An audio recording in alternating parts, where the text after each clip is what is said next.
இமயமலை பிரதேசங்களில் யாத்திரை செய்து திரும்பிய ஒருவர் கைலாசம், அமர்நாத் முதலிய இடங்களை பற்றி வருணித்தார். யாத்திரை எவ்வளவு கடினமானது என்றும் விவரித்தார் என்று பகவான் சொல்கிறார். பகவான்கிட்ட ஏற்கனவே யாத்திரை போயிட்டு வந்தவங்க அதை எக்ஸ்பிளைன் பண்ணியிருக்காங்க. கைலாசம் போறது எவ்வளவு கஷ்டம், அமர்நாத் போறது எவ்வளவு கஷ்டம். நிஜமாலுமே கஷ்டம் தான். அமர்நாத்லாம் ரொம்ப இப்ப கொஞ்சம் நல்லா எளிதா பண்ணிக்கிட்டு வராங்க. இருந்தாலும் ஃபியூ இயர்ஸ் பேக் நான் போகும்போது கூட ரொம்ப சிரமம் தான் அமர்நாத் எல்லாம் போறது. கைலாசம் இப்ப அலோவ் பண்றது இல்ல சைனா கவர்மெண்ட். எனிவே அதுவும் கொஞ்சம் சிரமமான யாத்திரை தான். இமாலய யாத்திரையே சிரமமான யாத்திரை தான். ஸோ இமயமலை பிரதேசங்களில் யாத்திரை செய்து திரும்பிய ஒருவர் கைலாசம், அமர்நாத் முதலிய இடங்களை பற்றி வருணித்தார். யாத்திரை எவ்வளவு கடினமானது என்றும் விவரித்தார்.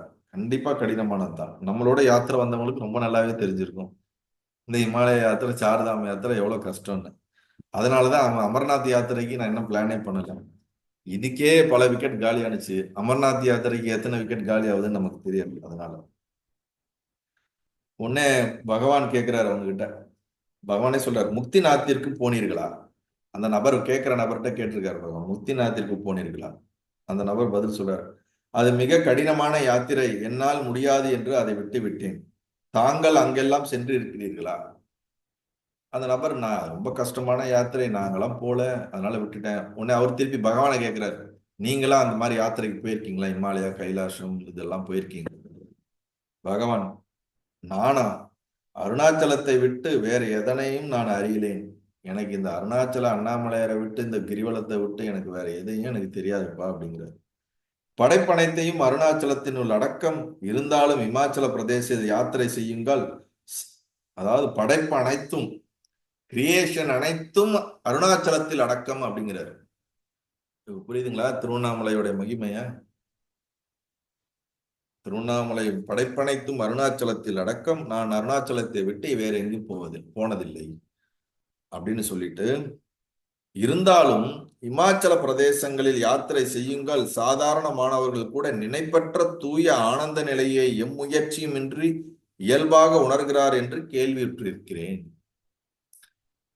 இது நான் இந்த இடத்த விட்டு போனதில்ல, இதுலதான் எல்லாமே இருக்குது, அது எனக்கு தெரியும். இருந்தாலும் நான் நிறைய கேள்விப்பட்டிருக்கேன். இந்த மாதிரி இமாலயாஸ், இந்த யாத்திரைகள்லாம் போறவங்க சாதாரணமானவர்கள் கூட அங்க போகும்போது அவங்க உயர்ந்த அந்த ஆனந்த நிலையை அனுபவித்திருக்கிறார்கள் என்று நான் கேள்விப்பட்டிருக்கின்றேன்.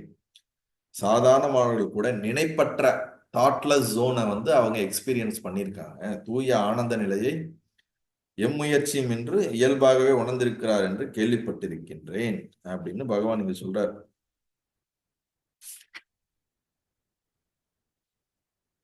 அதனால அவர் போவே வேண்டாம்னு சொல்லல. நான் போலப்பா, எனக்கு இங்கேயே போகுதுன்னு நான் உட்காந்துட்டப்பா. ஏன்னா அவர் ரியலைசேஷன் ஆயிட்டார். அதுக்கப்புறம் எங்கும் போகணும்னு அவருக்கு அவசியம் இல்லை. சாதாரண மாணவர்களுக்கு தேடுதல் இருக்கிறவங்க எல்லா இடத்துக்கும் போக வேண்டியதான், பார்க்க வேண்டியதான், அனுபவிக்க வேண்டியதான். அது அது நல்லதுன்னு தான் சொல்றாரு. அது என்டர்டெயின் தான் பண்றாரு. அவரு போனதில்லைன்னு எஸ்டாப்ளிஷ் பண்றாரு. நல்லதா?